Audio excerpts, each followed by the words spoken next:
नमस्कार, आप देख रहे हैं प्रयागराज न्यूज संगम यूटी मिरर, आपके शहर की हर खबर सबसे पहले।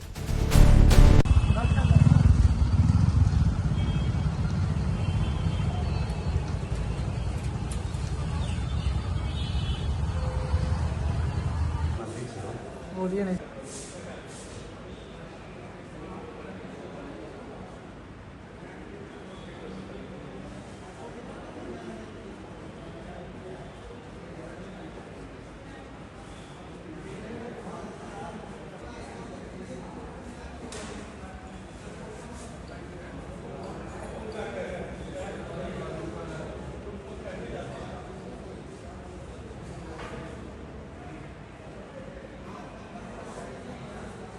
संशोधित प्रस्ताव भेजा जाए, यही हमने एप्लीकेशन दिया है, लोगों को साइन करवाया है और माननीय चेयरमैन को भी भेजा गया है।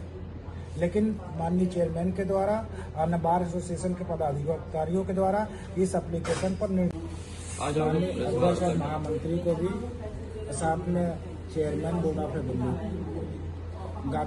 ज्ञातव्य हो कि बार एसोसिएशन राजस्व परिषद ने माननीय उच्च न्यायालय में ग्रीष्मकालीन अवकाश का सहारा लेकर राजस्व परिषद उत्तर प्रदेश प्रयागराज वादकारी एवं आम अधिवक्ताओं के हित के विरुद्ध है, जबकि इस कार्यकारिणी ने विगत वर्षों में 15 जून के बाद न्यायिक कार्य से विरत रहने का निर्णय लेती थी। वर्तमान कार्यकारिणी का पूरे जून में माह में न्यायिक कार्य से विरत रहने का निर्णय मात्र अथवा आम सभा के द्वारा निर्णय लिया जाए, जिसे आम सभा बुलाई जाए।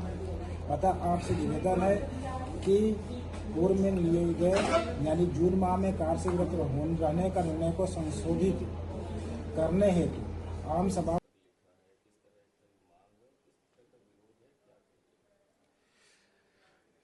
ये न्यायालय किसानों के न्यायालय है। जून के महीने में खेत खलिहान खाली रहते हैं, कब्जा दखल कराया जाता है, जिसमें एसडीएम, डीएम, कमिश्नर, तहसीलदार जुडिशियल ऑर्डर पारित करते हैं।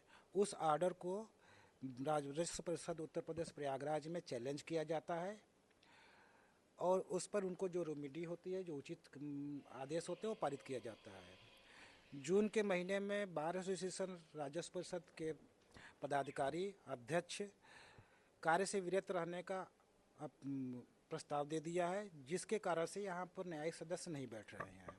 उनका कहना है चूँकि अधिवक्ता कार्य नहीं करेंगे तो हम क्यों बैठें। इस वजह से किसानों को परेशानियों का सामना करना पड़ रहा है। जो आम अधिवक्ता हैं, जो काम को करना चाह रहे हैं, वो नहीं कर पा रहे हैं। जो आदेश यहाँ से मिलना चाहिए वो नहीं मिल पा रहा है, क्योंकि ये दरवाज़ा ऐसा है कि बगैर यहाँ से हुए हाई कोर्ट किसान नहीं जा सकता। इसलिए डायरेक्ट हाई कोर्ट वहाँ नहीं, पूरे महीने भर वो यहाँ पर बिल्कुल से रुका हुआ पड़ा हुआ है।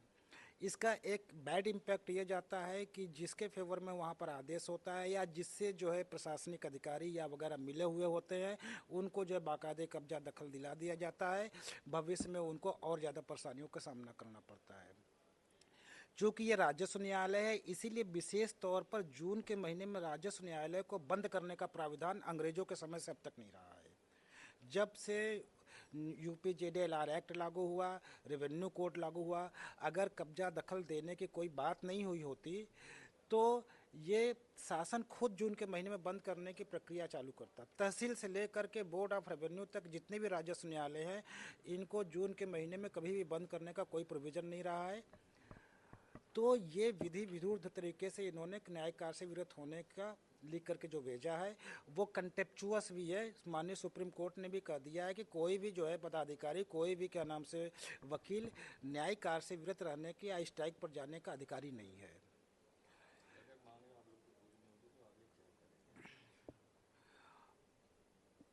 मांगे तो हम लोग तो बैठे हुए हैं। हम तो ये एप्लीकेशन हमने जो है तैयार किया था, इस पर वकीलों का साइन करवाया था। करीब 150 वकीलों ने ये साइन किया है।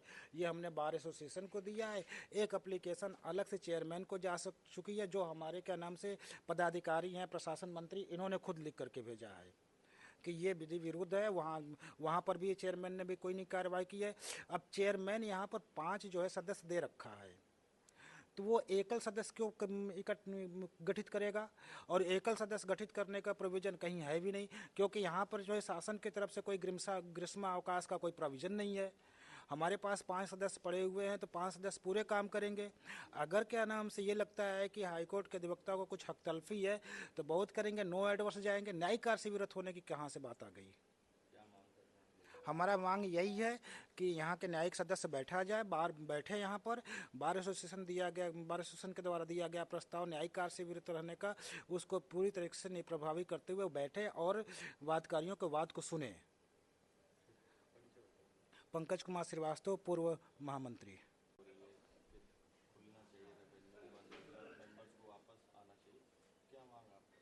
ये एक जायज़ मांग है। जो किसान होते हैं जब उन्हें कहीं ना कहीं पूर्ण रूप से नीचे न्याय नहीं मिल पाता है तब वो यहाँ अपील के लिए आते हैं या अपीलीय न्यायालय। तो मेरा मानना है कि ये हमेशा खुला रहना चाहिए, उनकी बातों को सुना जाना चाहिए। अब किसान आ रहे हैं बाहर से धक्के खा के जा रहे हैं तो ये उनके लिए न्याय नहीं है। दूसरी चीज़, माननीय सर्वोच्च न्यायालय का जो आदेश है उसका भी ये उल्लंघन है। तो माननीय सर्वोच्च न्यायालय का सम्मान करते हुए न्यायालय को खुला रहना चाहिए। मेरा नाम एडवोकेट गीता रानी शर्मा है। मैं अभी उत्तर प्रदेश बार काउंसिल का चुनाव भी लड़ी हूँ। अधिवक्ता हित में भी मैं आगे रहती हूँ और मेरा मानना है किसान हित और अधिवक्ता हित दोनों ही जरूरी है। इससे देखिए, मेरा ये मानना है कि न्याय के दरवाजे कभी बंद नहीं होते हैं और न्याय के दरवाजे अगर बंद कर दिए जाएंगे तो वहाँ फील्ड पे बड़ा कैओस हो जाएगा और जब कैओस हो जाएगा तो क्या स्थिति होगी, वो क्रिमिनल उसमें भी कन्वर्ट हो जाते हैं। तो इसलिए मेरा मुख्यमंत्री जी से, माननीय मुख्यमंत्री जी से, माननीय अध्यक्ष महोदय, चेयरमैन बोर्ड ऑफ रेवेन्यू से मेरा निवेदन है कि अगर तुरंत जो है आप यहाँ पर व्यवस्था करवाइए और मेंबर्स को यहाँ भेजिए, क्योंकि न्याय जो है कुछ फ्रेश केसेस हैं, कुछ बहुत इम्पोर्टेंट केसेस होते हैं, वो उससे न्याय को जो अदालत के ऊपर बोझ बढ़ जाता है इसके ऊपर। और जितने जो फ्रेश केसेस वो तुरंत के तुरंत डिसाइड होने चाहिए, क्योंकि मैंने पहले ही कह दिया कि न्याय के दरवाजे हमेशा बंद नहीं रह सकते। इसलिए हमारे यहाँ 5 मेंबर दे रखे हैं, उन्हें 5 को यहाँ भेजा जाए और न्यायिक व्यवस्था को सुचारू रूप से चलाया जाए। क्योंकि वैकेशन कोर्ट जो है हाई कोर्ट में भी चलती है, इसलिए वैकेशन कोर्ट यहाँ पे भी चलनी चाहिए। हाई कोर्ट में भी होता है, सेंट्रल रेवेन्यू ट्रिब्यूनल में इमरजेंसी मैटर के लिए अर्जेंसी लगा के जो फ्रेश केसेस है उनको सुना जाए। मेरा नाम Ashok Kumar Singh, senior advocate, high court. Like करें, शेयर करें और सब्सक्राइब करें। खबर और विज्ञापन के लिए संपर्क करें।